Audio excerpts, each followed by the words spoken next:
शनिवार की व्रत कथा। एक समय स्वर्गलोक में सबसे बड़ा कौन के प्रश्न पर 9 ग्रहों में वाद विवाद हो गया। विवाद इतना बड़ा कि भयंकर युद्ध की स्थिति बन गई।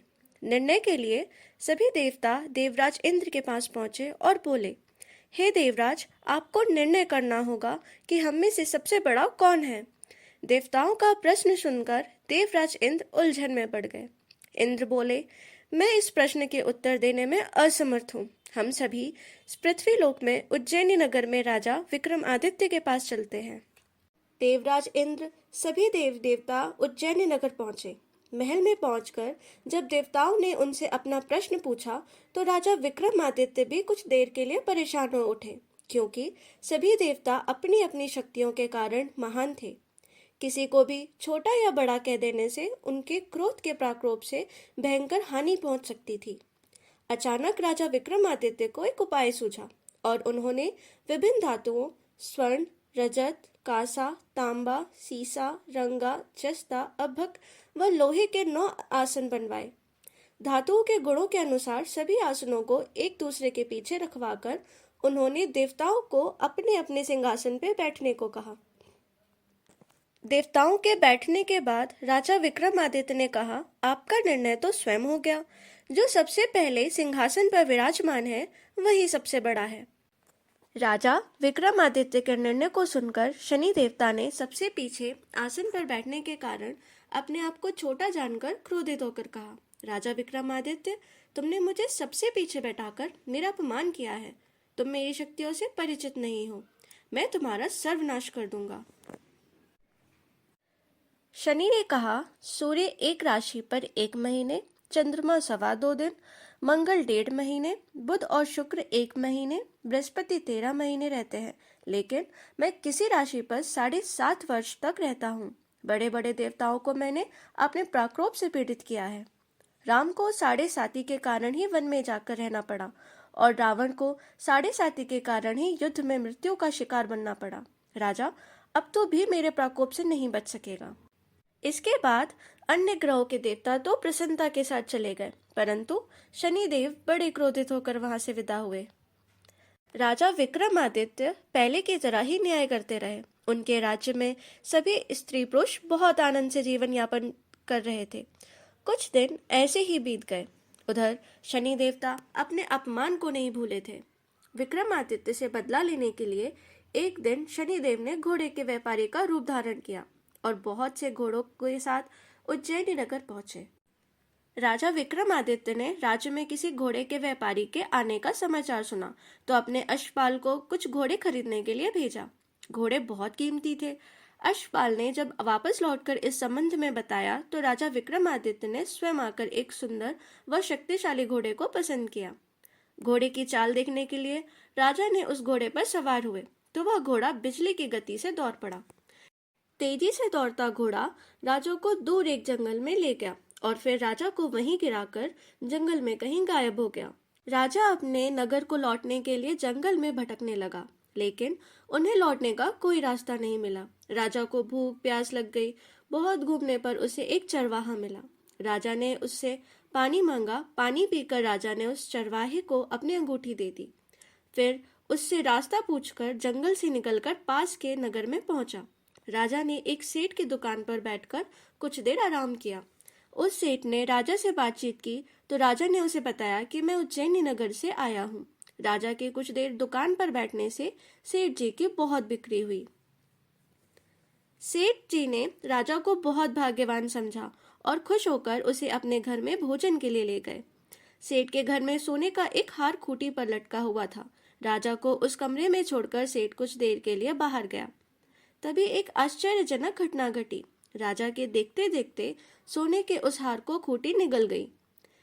सेठ ने कमरे में लौटकर हार को गायब देखा तो चोरी का संदेह राजा पर ही किया, क्योंकि उस कमरे में राजा ही अकेले बैठा था। सेठ ने अपने नौकरों से कहा कि इस परदेसी को रस्सियों से बांधकर राजा के पास ले चलो। राजा ने विक्रमादित्य से हार के बारे में पूछा तो उसने बताया कि उसके देखते ही देखते खूंटी ने हार को निगल लिया था। इस पर राजा ने क्रोधित होकर चोरी करने के अपराध में विक्रमादित्य के हाथ पांव कटाने का आदेश दे दिया। राजा विक्रमादित्य के हाथ पांव काटकर उसे नगर की सड़क पर छोड़ दिया गया। कुछ दिन के बाद एक तेली उसे उठाकर अपने घर ले गया और उसे अपने कोल्हू पर बैठा दिया। राजा आवाज देकर बैलों को हाँकता रहता। इस तरह तेली का बैल चलता रहा और राजा को भोजन मिलता रहा। शनि के प्रकोप के 7.5 पूरे होने पर वर्षा ऋतु प्रारंभ हुई।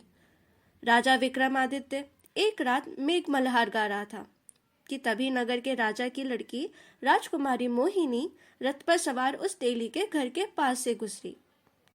उसने मेघ मल्हार सुना तो उसे बहुत अच्छा लगा और दासी को भेजकर गाने वाले को बुला लाने को कहा। दासी ने लौटकर राजकुमारी को अपंग राजा के बारे में सब कुछ बता दिया। राजकुमारी उसके मेघ मल्हार से बहुत मोहित हुई। अंततः उसने सब कुछ जानकर भी अपंग राजा से विवाह करने का निश्चय कर लिया। राजकुमारी ने अपने माता पिता से जब यह बात कही तो वह हैरान रह गए। रानी ने मोहिनी को समझाया, बेटी, तेरे भाग्य में तो किसी राजा की रानी होना लिखा है, फिर तो उस अपंग से विवाह करके अपने पांव पर कुल्हाड़ी क्यों मार रही है। राजकुमारी ने अपनी जिद नहीं छोड़ी। अपनी जिद पूरी कराने के लिए उसने भोजन करना छोड़ दिया और प्राण त्याग देने का निश्चय किया।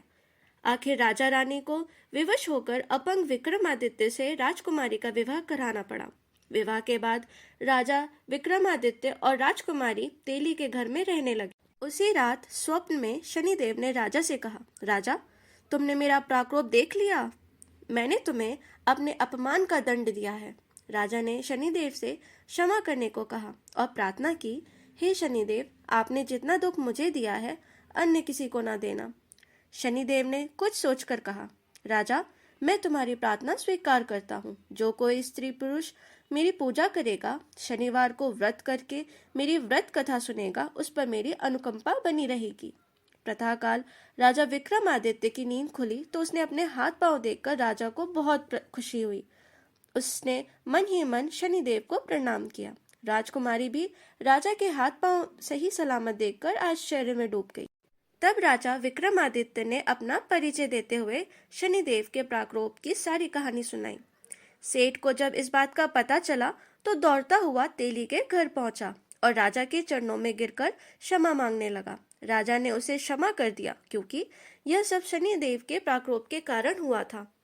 सेठ राजा को अपने घर ले गया और उससे भोजन कराया। भोजन करते समय वह एक आश्चर्यजनक घटना घटी। सबके देखते देखते उस खूंटी ने हार उगल दिया। सेठ जी ने अपनी बेटी का विवाह भी राजा के साथ कर दिया और बहुत से स्वर्ण, आभूषण, धन आदि देकर राजा को विदा किया। राजा विक्रमादित्य राजकुमारी मोहिनी और सेठ की बेटी के साथ उज्जैन नगरी पहुंचे तो नगरवासियों ने हर्ष से उनका स्वागत किया। अगले दिन राजा विक्रमादित्य ने पूरे राज्य में घोषणा कराई कि शनिदेव सब देवताओं से सर्वश्रेष्ठ हैं।